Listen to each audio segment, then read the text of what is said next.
They called me a whole lot of things, you know. So many names echoed in the arenas, in the papers, on the streets. Some folks, they looked at me and saw a loudmouth, someone who just couldn't keep his opinions to himself, always stirring the pot. Others, they heard the rhythm in my words, the cadence in my boasts, and they called me a poet, a wordsmith who could dance with language just as well as I danced in the ring. And yes, there were plenty who labeled me a troublemaker, a disruptor of the peace, someone who dared to shake the foundations. They had their labels, their boxes they wanted to fit me into, but I had my own truth. But you see, while they were busy defining me, I was busy defining myself. I had a name for me, a title I wore not like a borrowed crown, but like my own skin, comfortable and true. I called myself the greatest. Now hold on before you jump to conclusions. Don't let that word arrogance flash in your mind like a ringside camera. This wasn't born from an inflated ego or a need to shout down others. It was a whisper that started deep inside, a quiet hum of certainty.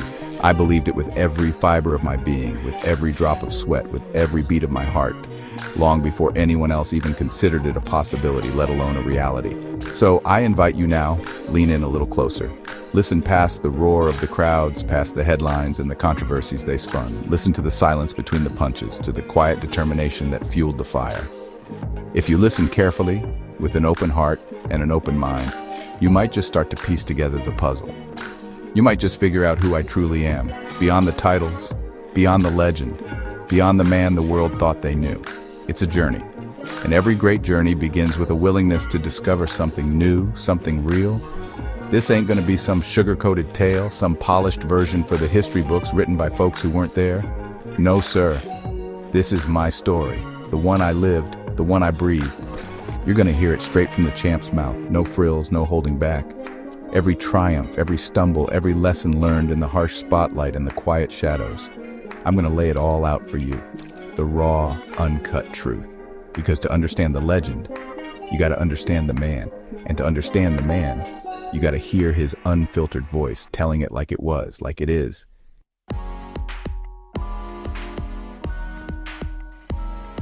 My journey wasn't just a straight line to glory. Oh no, it was a winding road, full of twists and turns you wouldn't believe.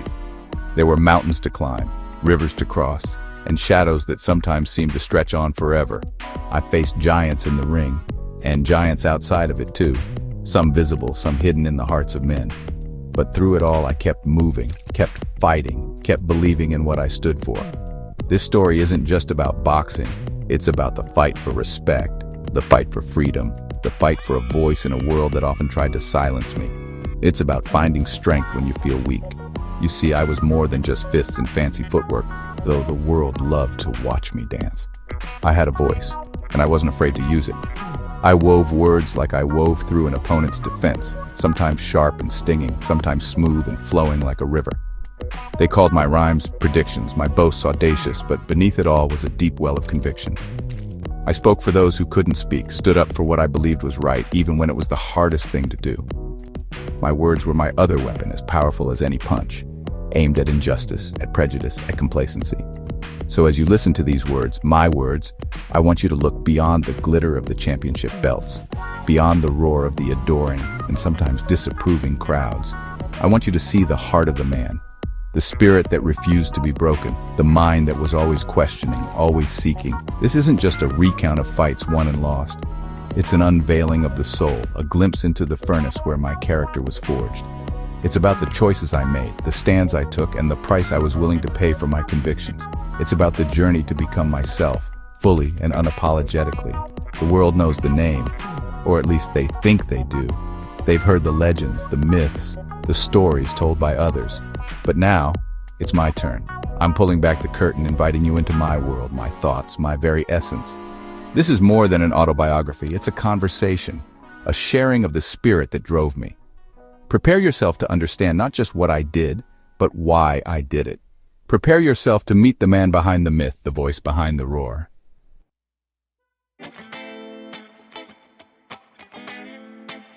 I was born in a little house, nothing fancy, down in Louisville, Kentucky. The year was 1942. The world was caught up in a whole lot of trouble back then, but in that small corner of Louisville, a new life was just beginning.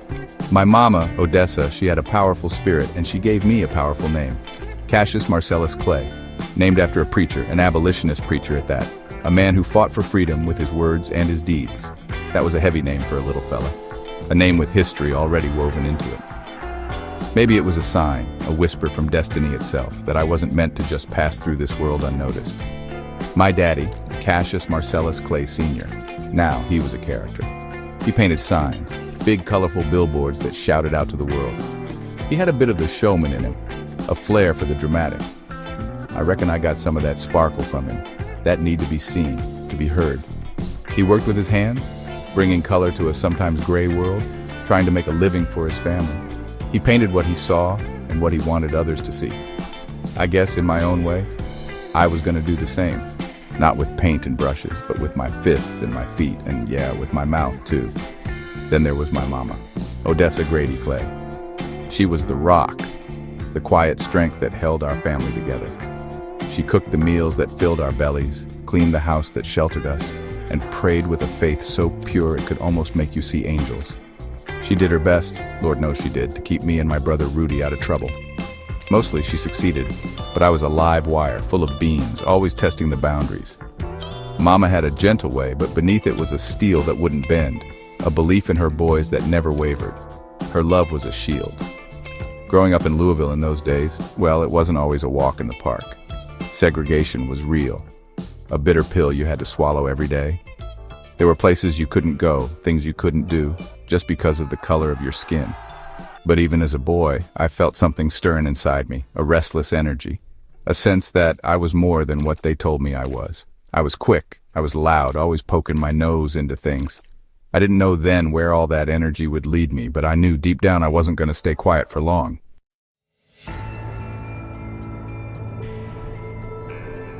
Everything changed when I was 12 years old. Seems like a small thing, don't it? But sometimes the smallest spark can start the biggest fire. It was my bike, my beautiful, shiny, red and white Schwinn bicycle. Man, I loved that bike. It wasn't just a way to get around, it was freedom on two wheels. It carried me on adventures all over the neighborhood, let me feel the wind in my face. It was mine. And then, one afternoon, I went to where I'd left it and it was gone. Just gone. Somebody had stolen my prized possession, my red streak of lightning.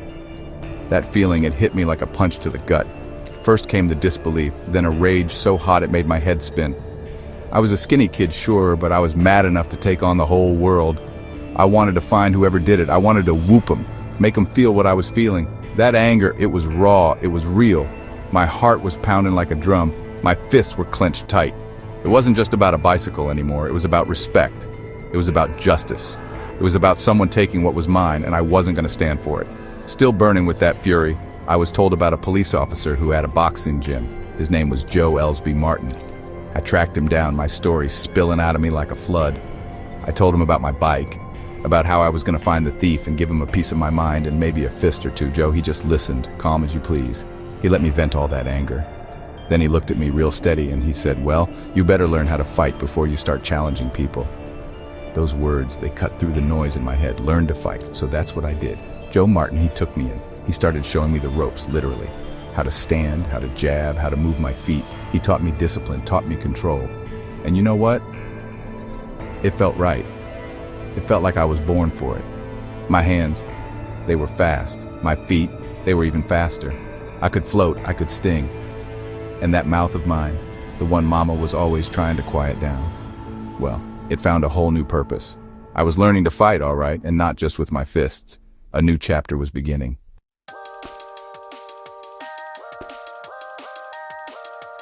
That gift Joe Martin helped me find, I didn't just polish it, I set it on fire. I trained harder than anyone could imagine, pushing my body past every limit it thought it had.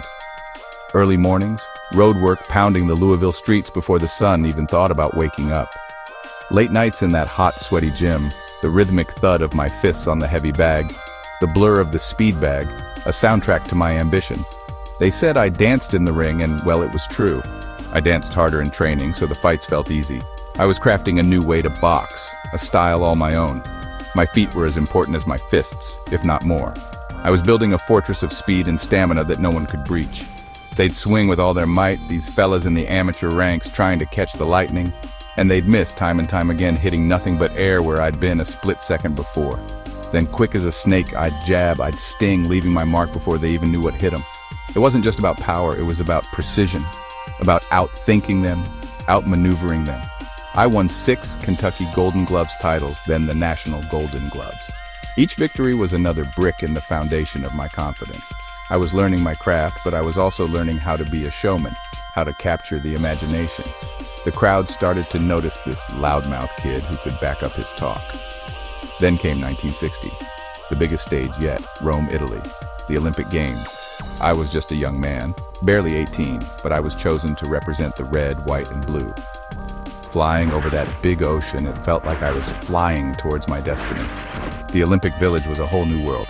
Athletes from every corner of the globe, all chasing their own golden dreams. There was a buzz in the air, an energy that was infectious. I soaked it all in, the sights, the sounds, the feeling of being part of something so grand.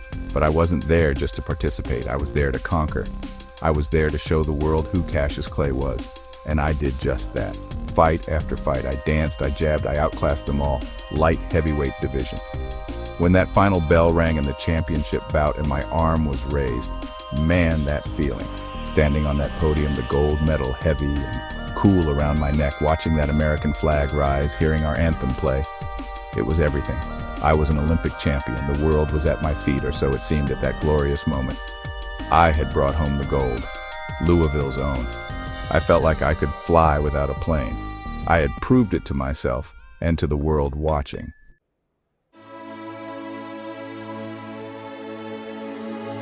Coming back to America, I was a hero, or so I thought. That Olympic gold medal, it shone bright. There were cheers, some parades, folks wanting to shake my hand, slap me on the back. "Attaboy, Cassius," they'd say. "You showed 'em." I was the kid from Kentucky who went to Rome and conquered. For a little while there, it felt like I was on top of the world, like that gold medal was a key that could unlock any door. The future looked like a golden highway, stretching out before me, full of promise and opportunity. I was young, I was handsome, I was an Olympic champion. What could possibly go wrong, right? But that shine, that golden glow, it didn't last long once I stepped off that pedestal. Back in my hometown, Louisville, Kentucky, that gold medal didn't mean a thing to some folks. I walked into a downtown restaurant, proud as punch, medal still around my neck, and asked for a hamburger and a coffee.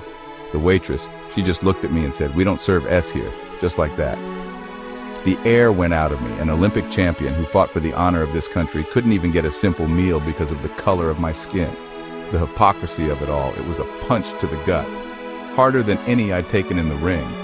That beautiful gold medal, the one I dreamed of, the one I'd bled for, suddenly felt like a lead weight.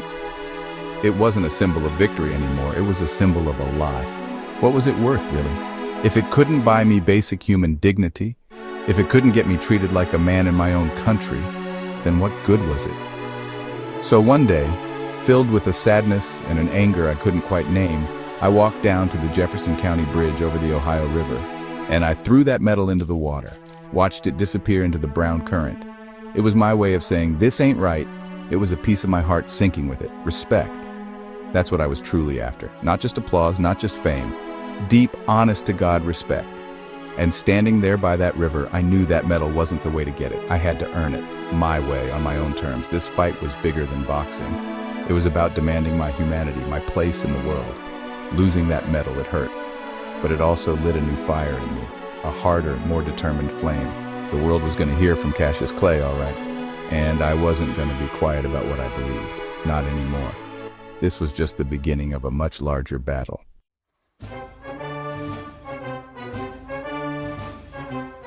The amateur days were done. It was time to get paid for my skills, time to enter the professional jungle. And I made my entrance loud and clear. I wasn't just another boxer, I was a phenomenon. My style, they'd never seen nothing like it. The speed, the footwork, that Ali shuffle that would leave him dizzy. And the mouth.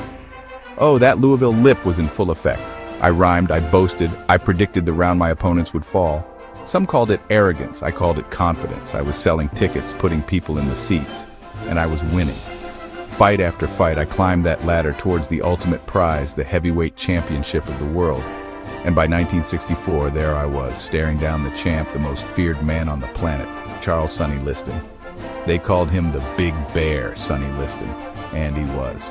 A brooding, menacing figure with fists like concrete blocks. He had a criminal past, a stare that could curdle milk. He was the monster every fighter tried to avoid. And here I was, this pretty boy, this loudmouth kid, stepping up to challenge him.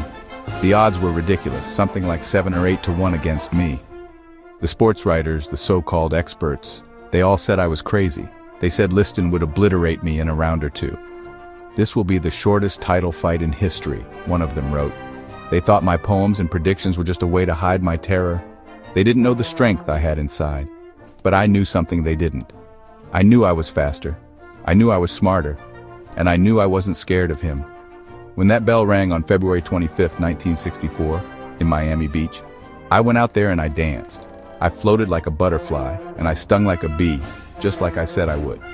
Liston was like a bull chasing a matador, swinging wild, missing big. I peppered him with jabs, quick combinations, moving, always moving. He couldn't corner me. He got cut. He got frustrated. He got a taste of his own medicine, and he didn't like it one bit. The crowd was stunned. The world was watching, wondering what on earth was happening to their unbeatable champion. Then after the 6th round, it was over. Liston sat on his stool, claiming a shoulder injury.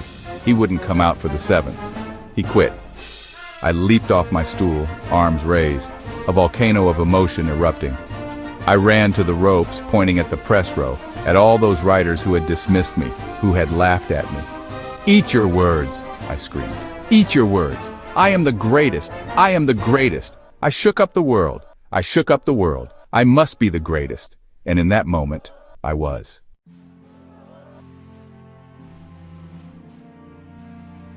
That night I beat Sonny Liston, shaking up the world. Well, that was just the beginning of the shaking, let me tell you. Being the heavyweight champion was a big deal, no doubt about it. The flashbulbs, the cheers, the belt around my waist, it was a dream come true for any fighter. But deep inside me, something else was stirring, something bigger than boxing, bigger than any title. I was Cassius Clay to the world, the loudmouth kid who could float and sting. But I was on a search, a real deep search for the man I was truly meant to be, beyond the headlines and the cheering crowds. I needed an anchor, a spiritual compass to guide my soul. For a while I'd been listening, learning about the Honorable Elijah Muhammad and the Nation of Islam. Their teachings, they hit me hard. They spoke of black pride, of self-respect, of knowing our own history, a history that had been deliberately wiped away. It was like a light turning on in a dark room, showing me things I'd felt but couldn't name. So the morning after I won that championship, still buzzing from the fight, I told the world something that would shake it up even more. I told them I was a Muslim, and that Cassius Clay, that was a slave name. I didn't choose it, and I didn't want it. From that day forward, I would be known by my true name, my free name, Muhammad Ali. Well, you would have thought I declared war on the whole country. People just couldn't handle it. Muhammad Ali, a Muslim, the heavyweight champion of the world? It was too much for them. The newspapers, the sports writers, they mostly refused to call me Muhammad Ali. They kept writing Cassius Clay, like they could erase my new identity just by ignoring it. They said I was brainwashed, that I'd fallen under some kind of spell. They wanted their old Clay back, the one they thought they understood, the one they thought they could control. This new Ali, this man of faith and conviction, he made them uncomfortable. He made them angry. The pressure was immense, but I stood my ground. This wasn't some publicity stunt. This was my life. This was my faith. This was who I was. Muhammad means worthy of all praise, and Ali means most high. It was a name of power, of dignity. Let them call me what they wanted. Ungrateful, un-American, a sellout. Their words couldn't touch the peace I felt in my heart, the strength I drew from my beliefs. I was Muhammad Ali, the heavyweight champion of the world, yes. But more importantly, I was a free man, making my own choices, walking my own path. The fight for acceptance, for understanding, it was just beginning, and I was ready for it.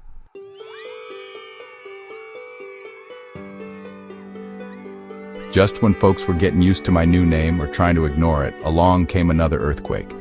This one was called Vietnam, a war raging thousands of miles away in a country most Americans couldn't even find on a map.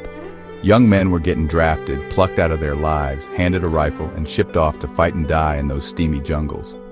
And then, the letter arrived for me. My draft card. Uncle Sam wanted Muhammad Ali, the heavyweight champion, to join the U.S. Army. He wanted me to go fight for freedom and democracy in Southeast Asia. It was a moment of truth, a real crossroads for me. I had to do some real soul searching, you know?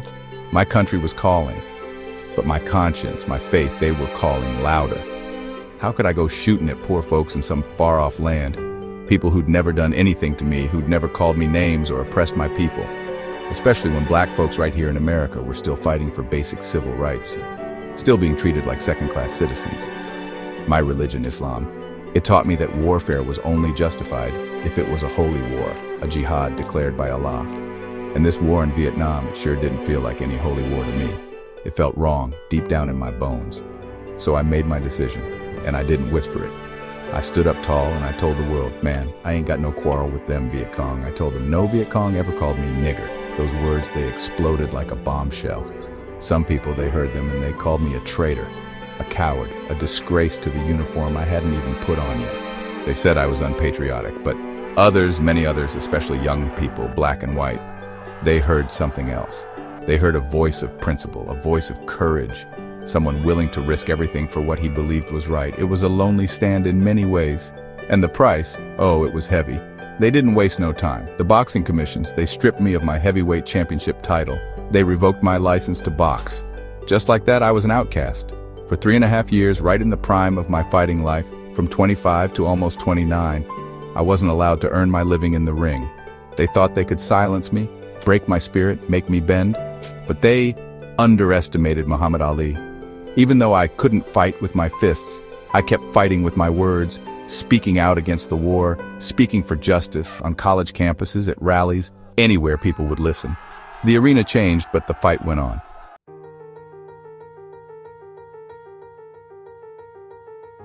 Those 3.5 years they stole from me, man, they felt like a lifetime. Stripped of my title, my boxing license gone, just because I stood up for what I believed. They tried to break me, make me an example, but they didn't know Muhammad Ali. I wasn't just a boxer. I was a fighter in every sense of the word. I kept training, kept my spirit alive, speaking out, staying ready. I knew deep down in my soul that my time in the ring wasn't over. The injustice of it all, it just fueled my fire, made me more determined than ever to return and reclaim what was mine. The world watched, wondering if the exile had extinguished my flame. Then, in 1970, the news finally came. The Supreme Court, they were looking at my case. And the state of Georgia, they gave me back my license. Atlanta, Georgia, it was like the first crack of light after a long, dark night. I could fight again. The feeling, it was electric, vindication, a sense that maybe, just maybe, justice could still be found. But those lost years, they were gone forever. My prime years. Some folks said I'd be too slow, too rusty, that the Ali of old was just a memory. They whispered that the butterfly had lost its wings, the bee its sting. I heard them, and I smiled. They had no idea what was coming their way. My first fight back was against Jerry Quarry, October 26, 1970. Atlanta, the whole world was watching. Could I still dance? Could I still float? Could I still dominate? The pressure was immense, heavier than any opponent. Quarry was a tough white hope, a dangerous puncher. No easy tune-up fight for Ali. Stepping into that ring, under those bright lights, hearing that roar of the crowd again, it felt like coming home. But there was a job to do. I had to shake off that ring rust, and shake it off fast. I had to prove to myself and to the world that I was still the king. And I did. It wasn't my prettiest fight, maybe not the fastest I'd ever been, but the magic was still there. The jabs snapped, the feet moved. I cut Quarry up, and his corner had to stop it in the third round. The rust was shaken off, all right. I was back. The victory wasn't just over Jerry Quarry, it was a victory over the system that tried to silence me. It sent a message loud and clear. Muhammad Ali had returned. The feeling was pure joy, pure relief. But I knew this was just the first step. Bigger mountains were still ahead. The real test was yet to come.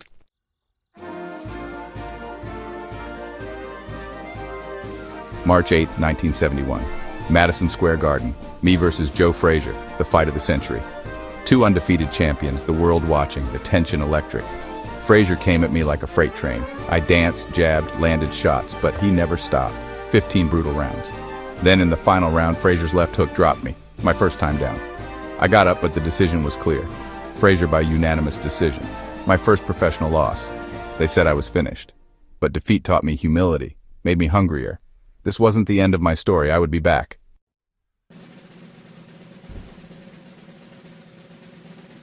After Frazier, I fought my way back. Beat him in a rematch, silenced doubters. The next challenge, George Foreman, the unstoppable force. In Zaire, the rumble in the jungle. No one gave me a chance, but I had a plan. Rope a dope.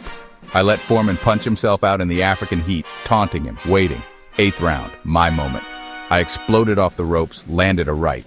Down went Foreman. Against all odds, I reclaimed the heavyweight crown. The roar in Zaire still echoes. I shocked the world again. The king was back. The throne was mine once more.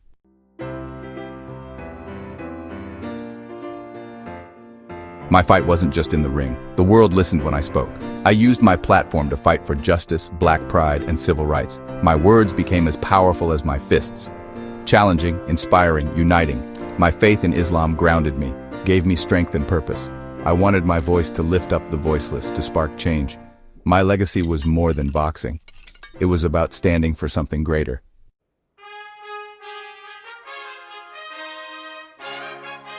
They called me the People's Champion, a title given by the people, not by me. I used my fame to give back, to inspire, to fight for justice and equality.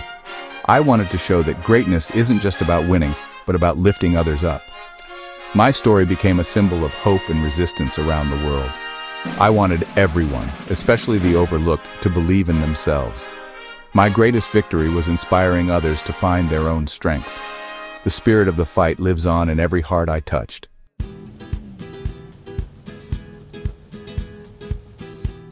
Then came my toughest opponent, Parkinson's. It slowed my body, but not my spirit. I faced it with courage and dignity. The world saw my struggle, but also my resilience. Lighting the Olympic flame in 1996, my shaking hand became a symbol of hope. That moment showed true strength, refusing to be defeated by life's hardest blows. My legacy isn't just in the ring, but in never giving up. The flame inside me never went out. That is what makes one truly great.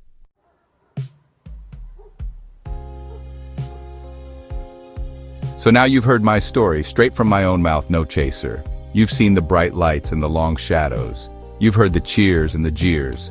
When I look back on that long road, that winding path I walked, I see a whole lot of choices I had to make. And more often than not, I chose to stand up when it would have been a whole lot easier to just sit down, to blend in, to keep my head low.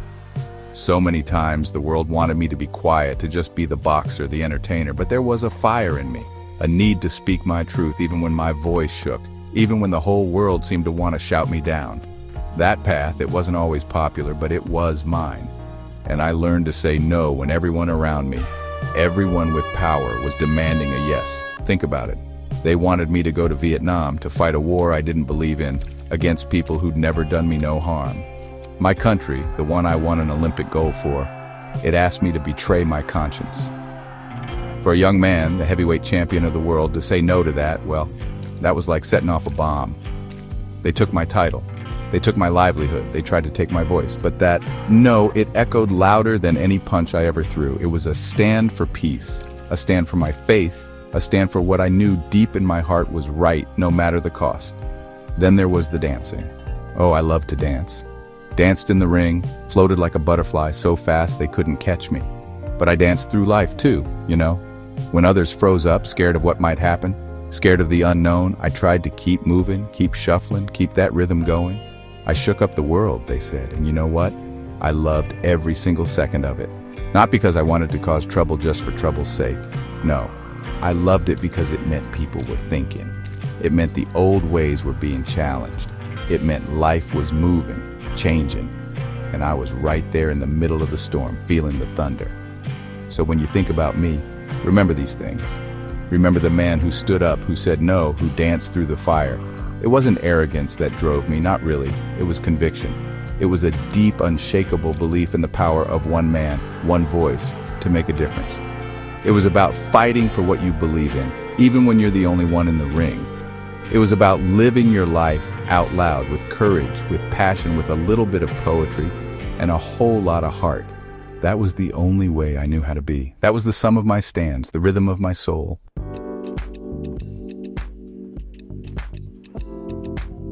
They called me by so many names, didn't they? The Louisville Lip, that one stuck early. The People's Champion, that one warmed my heart more than any other, because it came from you, from the people. And of course, the greatest of all time. I said it first, yes. But a whole lot of folks came to believe it too. And for that I'm grateful. These names, these titles, they became like clothes I wore for the world to see. Each one told a little piece of the story, a little piece of who I was, or who they thought I was. They tried to capture me in a headline, in a soundbite, in a single defining word. But a man is always more than just a label. But now, after all these words, after all these memories laid bare, I'm not going to be the one to tell you my name. I'm not going to spell it out for you, wrap it up neat with a bow. That final understanding, that's for you to figure out. You've heard the journey, the triumphs, the mistakes, the laughter, and the tears. You've seen the fighter, the poet, the husband, the father, the believer. The pieces are all there, spread out before you like a puzzle. It's your turn now to put them together, to see what picture they make for you, in your own mind.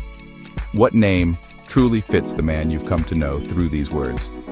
So I leave you with this thought, this final challenge, as my voice fades into the stillness. My story, it ain't just about me, it's about the fight in all of us. The fight to be free, to be respected, to be true to ourselves. It's about finding your own voice, your own dance, your own reasons to stand up when the world wants you to sit down. I hope I've given you something to think about, something to carry with you. Maybe a little inspiration to find the greatness that's waiting inside you, waiting to be unleashed upon the world. My biggest hope is that my life makes you ask questions about your own. And so, we come to the very end. The talking is done, the ring is quiet. There's just this one last thing, this one final echo I want to leave with you. It's a question I've lived with, a question I've embodied, a question that defines the search we all undertake in this life. Listen to it. Feel it. Let it settle deep in your heart. And find your own answer when you're ready. After all you've heard, after all you've seen, after all you've felt, who am I? Who am